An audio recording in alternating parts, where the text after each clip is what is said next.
नमस्कार, स्वागत है आपका। मेरा नाम है विपिन विभाग। मेरे साथ मेरे सहयोगी सादाब रिजवी। धन्यवाद साहब।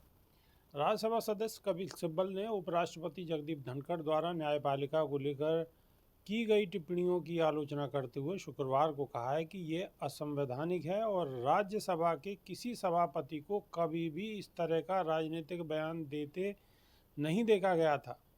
सिब्बल ने यह भी कहा कि लोकसभा अध्यक्ष और राज्यसभा सभापति विपक्ष और सत्तारूढ़ दल के बीच समान दूरी बनाए रखते हैं और वे पार्टी प्रवक्ता नहीं हो सकते। कपिल सिब्बल ने कहा था कि आप जो कुछ भी कहते हैं वह समान दूरी बनाए रखने वाली होनी चाहिए। आप किसी पार्टी का प्रवक्ता नहीं हो सकते। मैं यह नहीं कहता कि वह यानी धनखड़ हैं, लेकिन सैद्धांतिक रूप में कोई भी अध्यक्ष किसी भी पार्टी का प्रवक्ता नहीं हो सकता। अगर ऐसा लगता है तो आसन की गरिमा कम हो जाती है। सिब्बल ने 1975 के सुप्रीम कोर्ट के उस फैसले को याद किया जिसमें तत्कालीन प्रधानमंत्री इंदिरा गांधी के चुनाव को अमान्य करार दिया गया था। उन्होंने कहा कि लोगों को याद होगा जब इंदिरा गांधी के चुनाव के बारे में सुप्रीम कोर्ट का फैसला आया था तो केवल एक जज जस्टिस कृष्ण अय्यर ने फैसला सुनाया था और उन्हें पद से हटा दिया गया था। धनखड़ जी को यह स्वीकार था, लेकिन अब सरकार के खिलाफ 2 जजों की बेंच के फैसले पर सवाल उठाए जा रहे हैं। कपिल सिब्बल ने उपराष्ट्रपति द्वारा सुप्रीम कोर्ट के अधिकार की सार्वजनिक आलोचना पर भी निराशा व्यक्त की है। उन्होंने कहा है कि जगदीप धनखड़ के बयान को देखकर मुझे दुख और आश्चर्य हुआ। अगर कोई संस्था है जो देश भर में जनता का भरोसा जीतती है तो वह न्यायपालिका है। राष्ट्रपति केवल नाम मात्र के प्रमुख हैं। राष्ट्रपति मंत्रिमंडल के अधिकार और सलाह पर काम करते हैं। राष्ट्रपति के पास कोई निजी अधिकार नहीं है। जगदीप धनखड़ को ये बात पता होनी चाहिए। गुरुवार को उपराष्ट्रपति निवास में राज्यसभा के 6वें बैच के प्रशिक्षकों को संबोधित करते हुए जगदीप धनखड़ ने कहा कि हम ऐसी स्थिति नहीं बना सकते जहां आप भारत के राष्ट्रपति को निर्देश दें और वह भी किस आधार पर। संविधान के तहत आपके पास एकमात्र अधिकार अनुच्छेद 145/3 के तहत संविधान की व्याख्या करना है। इसके लिए 5 या उससे अधिक न्यायाधीशों की आवश्यकता होती है। उपराष्ट्रपति जगदीप धनखड़ ने यह भी कहा कि अनुच्छेद 142 लोकतांत्रिक शक्तियों के खिलाफ एक परमाणु मिसाइल बन गया है जो न्यायपालिका को 24/7 उपलब्ध है। उपराष्ट्रपति जगदीप धनखड़ ने कहा कि हाल ही में जजों ने राष्ट्रपति को लगभग आदेश दिया और उसे कानून की तरह माना गया, जबकि वे संविधान की ताकत को भूल गए। अनुच्छेद 142 अब लोकतांत्रिक शक्तियों के खिलाफ एक न्यूक्लियर मिसाइल बन गया है जो 24 घंटे न्यायपालिका के पास उपलब्ध है। सादाब रिजवी, धनखड़ साहब को आखिर हो क्या गया है? देखिए, सिर्फ धनखड़ साहब को नहीं हुआ है।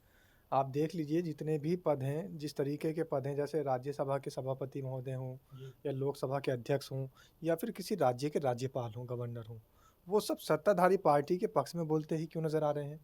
इतिहास में पहली बार ऐसा हो रहा है कि जिन पदों को निष्पक्ष तरीके से काम करना चाहिए, जिन पदों पर बैठे हुए, जिन पदों पर आसीन अधिकारियों को, अध्यक्षों को सिर्फ और सिर्फ देश देखना चाहिए, देश का संविधान देखना चाहिए, और चाहे विपक्ष हो या सत्ताधारी पार्टी, उनके लिए एक समान है। लोकसभा में जितने सदस्य हैं, लोकसभा के स्पीकर के लिए सब बराबर हैं, लेकिन आप देखिए ओम बिरला जी को, किस तरीके की हरकतें वो करते हैं।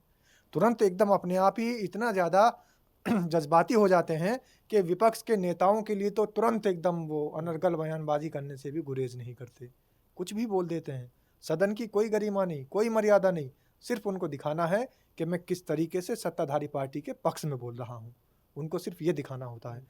उसी तरीके से आप देखिए जगदीप धनखड़ को।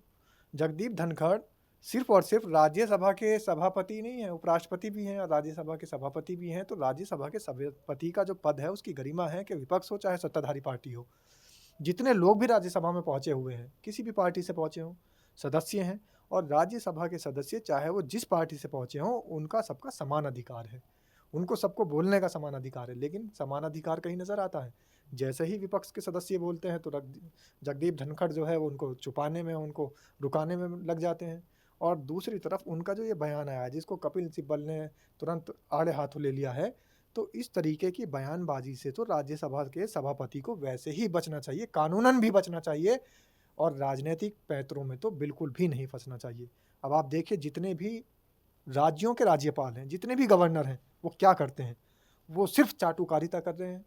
जबकि एक राज्यपाल का पद है, उसे किसी भी सत्ताधारी पार्टी से कोई लेना-देना नहीं है। वो तो विपक्ष के भी राज्यपाल हैं और सत्ताधारी पार्टी के भी राज्यपाल हैं। वो तो प्रदेश का राज्यपाल हैं, लेकिन गवर्नर का पद भी राजनैतिक हो चुका है। आप देखिए लोकसभा का स्पीकर का पद भी राजनैतिक हो चुका है, राज्यसभा के सभापति भी राजनैतिक हो चुके हैं, यहाँ तक कि देश के सर्वोच्च प्रथम नागरिक राष्ट्रपति भी राजनैतिक हो चुके हैं। और ये सारा कुछ होना, इनका राजनीतिकरण होना, इनकी राजनीतिक बयानबाज़ी देना, ये इस देश के संविधान को तार-तार करने के लिए काफ़ी है।